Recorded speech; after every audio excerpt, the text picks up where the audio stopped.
አዲስ አበባ ላይ የፈጸሙትን ግፍ በተመለከተ ቀጥሎ ያለው እንድትከታተሉ ተጋብዛለሁ። ራኪዎች ናቸው የሚል ሰማሁ። ሚኒሊክ ሲሄድ የለም ቢቂላ ሞቷል ያለ መስሎኝ ነበር። አይቪ ደም ምናምን ተክለውለታል። ሳየው ተመቷል። ላይ ደም ፊቱ ለብሷል። አንድ ወጣት አንድን ህፃን ልጅ 20 ምናምን አመት ልጅ ለስድስት ደብድቦ መግደል ይሄ ወንድነት አይደለም። የሆነ ሰው መከላከያዎች ናቸው የሚል ሰማሁ። ቢቂላ እኔ በምን ምክንያት ለእንደዚህ አይነት አደጋ መድረሱ እኔ ለኔ እንቁቁልሽ ነው። መርማሪውን አስነሳው ተነሳ። በእለቱ የነበረው መርማሪ ማለት ነው አናገረው። እኔ ፌዝ የሚመስል ንግግር ነው የሚናገረው።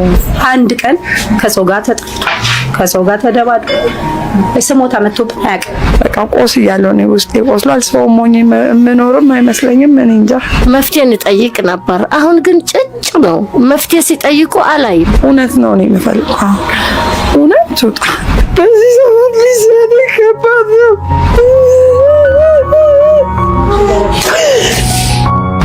እንዴ ቢቂላ እንዴት እንደተጎዳው ሁሉ እኮ ልጁ የተመታው ልጅ እያስረዳ መኪና ከሆነ ቢቂላን የሚያውቅ እንዴት አንድ ሰው ይጠፋል ታርጋ የሚይዝ? እኔ እኮ የቆጨኝ ይሄ ነው። በቃ እውነት እግዚአብሔር ይፍረድ።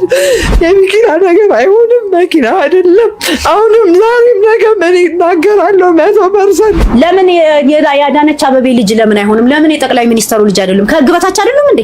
አለካውም ቢቂላ መኪና አለካውም። ከነካው የነካው መኪና ይምጣኒ ዝቅላል ይፈረድብኝ። አረ መንግስት ካለ ይስማን።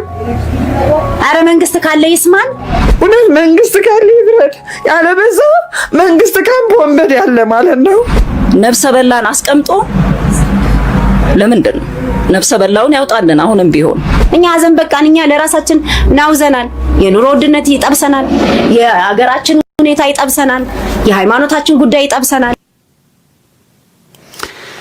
የማህበረሰቡ ምንድነው ቁስለት ህመም የሚገርም ነው። አሁን እዚህ ጋር በወታደሮች ምናምን ደብድበው አዲስ አበባ ላይ እዚህ ሽሮ ሜዳ ጋር እንደዚህ ምናምን ገደሉ።